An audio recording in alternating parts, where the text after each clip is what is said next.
Hi friends, எல்லாருக்கும் வணக்கம். இன்றைக்கி நான் டே 1 ஸ்டார்ட் பண்ணுறேன். என்னோடய டயட் பிளானு இதுதான். என்னோடய டயட் இன்றைக்கி ராகி களி, மாம்பழம், சுரக்காய் பொரியல், கடலைக்காய் சட்னி.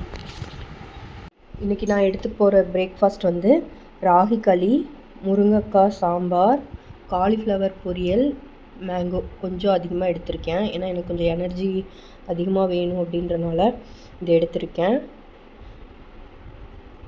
பாருங்கள். ஓகே, நல்லா சாப்பிட்லாம். பாய். ஹாய் ஃப்ரெண்ட்ஸ், எல்லாருக்கும் வணக்கம். இன்றைக்கி டே 3 வீடியோ. இன்றைக்கி வந்து பிரேக்ஃபாஸ்ட் கொஞ்சம் ஹெவியாக தான் எடுத்திருக்கேன். ஏன்னா நைட் கம்மியாக ரொம்ப சாப்பிட்டனால பயங்கர பசி எடுத்துக்கிச்சு. அதனால் இன்றைக்கி வந்து இதுதான் என்னோடய பிரேக்ஃபாஸ்ட்.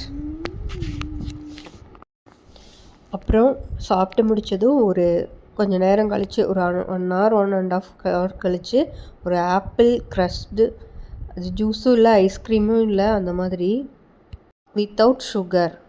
இது இப்படி பண்ணி சாப்பிடும்போது உங்களுக்கு பசி வந்து அந்த கிரேவிங்ஸ் வந்து குறையும், நல்லாவே குறையுது. அதனால் நான் இப்படி பண்ணி சாப்பிட்டேன். ஃப்ரூட்ஸை கடித்து சாப்பிட்றத விட இப்படி சுகரே இல்லாமல் கொஞ்சம் சாப்பிடும்போது நல்லாயிருக்கு, ஃபில்லிங்காக இருக்குது. தேங்க்யூ.